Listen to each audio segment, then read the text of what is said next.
I got a little bat bell. And I got a skeleton. Oh my gosh. Who can honestly resist a giant spider? I know I sure can't. I don't know how my husband's gonna feel about this, but it was only $1. Me and my mom went to this like jumbo, ginormous yard sale, estate sale thing, and they had a Halloween section and everything was like really cheap, like $1 or less. And I went a little nuts. So is it weird for me to think that my neighbors that live behind me are strange? I wanted to share with you guys a paranormal experience. My neighbor's throwing stuff. Did I mention that my neighbor's weird?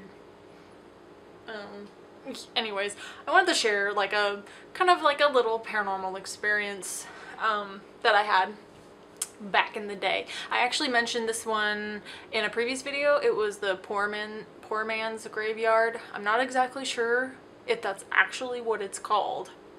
It might be called like the Whiskey Town Cemetery because it's in Whiskey Town in California, but I'm not positive. I could be wrong. I've just always been told it's the poor man's graveyard because that's where the poor people buried their families, because I guess back then if you didn't have a lot of money but you still wanted to properly bury your loved ones, that's where you went. I'm not exactly sure what would make it so much cheaper. I don't know. I don't know. That's all I know. The first time that I ever went to this graveyard, me and my husband and my brother actually just randomly stumbled upon it. We were driving around off-roading.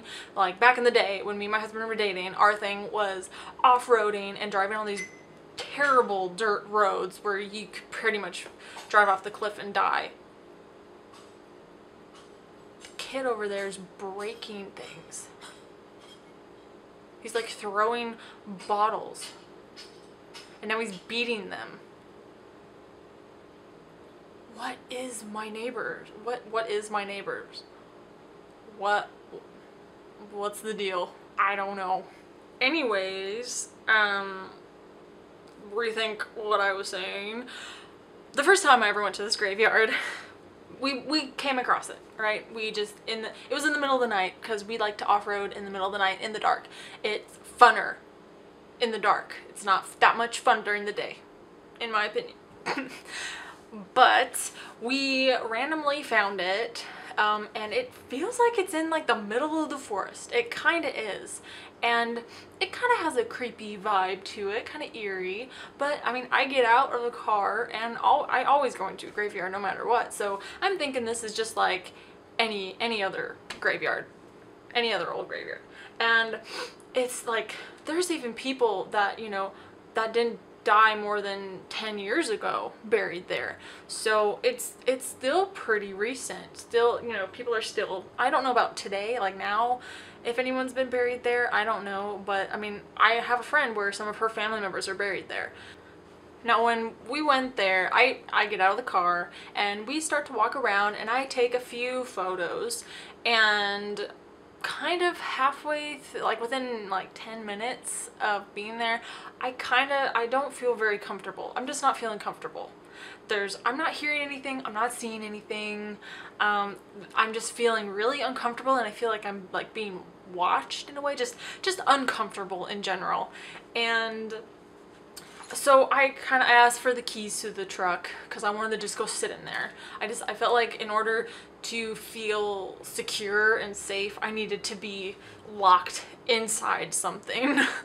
And so I go out and I sit in the truck in the parking lot and the parking lot is just dirt. It's not really a parking lot.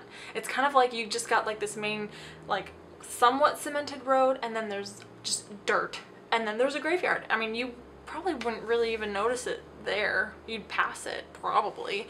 And so anyways, I'm sitting in the truck and I lock all the doors. I feel safer, but the light coming from, like, there's like, you know, when the car's not on, there's always like a light, like a little light from the radio or some light in the car that's on. And in this vehicle, it was blue, and I felt like I was just being lit up with blue. Like, I felt like there was a spotlight on me, and I felt like in order to feel completely 100% safe and not uncomfortable anymore, I had to cover the light. So I took like a sweatshirt and I covered the light, and then I felt safe. And I kept checking, and like I couldn't just like sit and like wait or like play on my phone. Like the phone, I felt like I couldn't, it would cause too much light to shine on me, like something was watching me, and the feeling of being watched from outside was horrific. Like I felt not alone, and I kept looking and watching my brother and my husband, you know, walking around with their flashlights, and my husband had my camera at the time taking pictures, and I had to keep watching them and making sure they were safe. It was weird. It was like I had to do it. There's no like, why am I staring at them? Like, no questioning myself. I just did it. And then they came back, and I was like, I really want to leave. I want to leave. I want to leave. Please, let's leave. And so we leave. Since that visit to the graveyard, I have not gotten out of the car since then. I've even gone during the day. I will not get out of the car, whether it's day or night. There was one time after that where my brother and my husband could get out and just go wander around. My neighbor is so weird. What are you doing?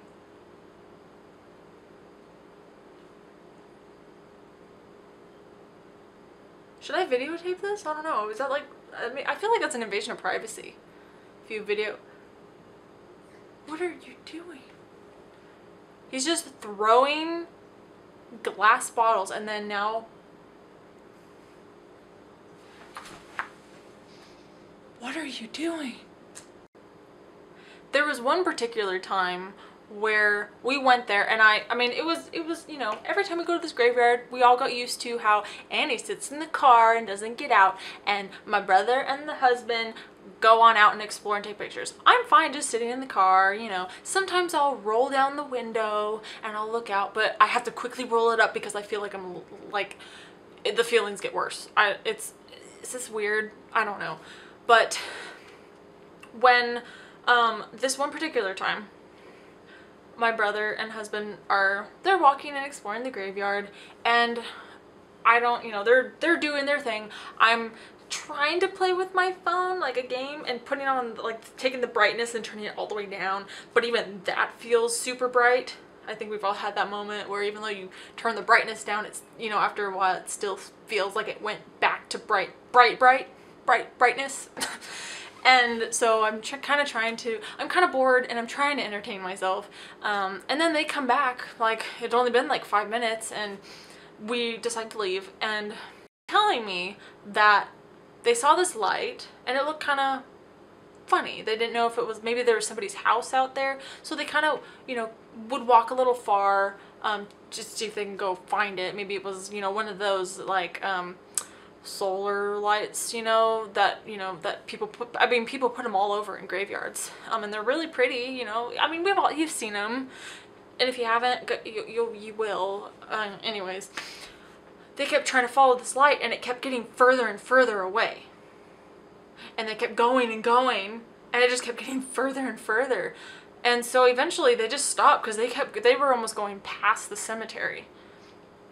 And then we went back like the next night, and they went to, like, they were on a mission to see if this light was still there. So we went, I stayed in the car, and they went out, and I was, you know, waiting, hoping, you know, to hear something about the light. They come back and they're like, the light's not even there. Till this day, I will not get out of the car. I can't get out of the car. Why? I just can't do it. Like, now when I think about, you know, going to this graveyard, I try to think in my head, like, dude, get out of the car. It's not that scary. I mean, come on, you know, I try to logically think of what's so bad about this cemetery that why can't you just be a big girl and get out of the car? Well, I think this now, and then when I'm there, I'm scared to death.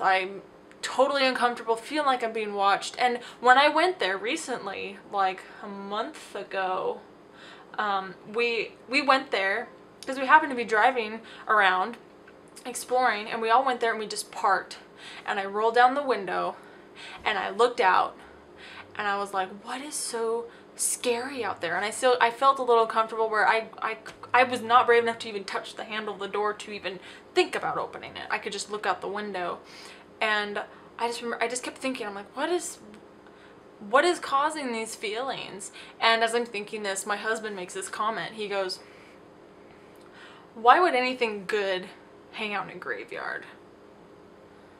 Like, the only thing that makes sense is somebody who can't accept their death or doesn't know they're dead, or that something bad must be in a graveyard. Because with being buried, and you have ceremonies to rest in peace, to rest, not to haunt this place, you know. And as soon as he was kind of explaining this, I mean, I was paying attention, but I wasn't like thinking, you know, I wasn't putting two and two together. And as I'm looking out after he says this, I mean, the feeling of being uncomfortable just kind of, it almost like it rushes to the car, and I roll up my window, and I can't roll up that window fast enough. Like, I roll up the window and I'm like, we have to leave. As soon as he said that, I got really creeped out, and so we left. So I hope this video was like the least bit entertaining. I guess it's kind of like a weird neighbor paranormal experience vlog thing, and I got to show you my new little Halloween collection things. And I did get other stuff other than Halloween stuff. I got, what did I get? And I guess that's it for today. So I will talk to you guys later. Have a wonderful day and do something fun. And yeah, so bye.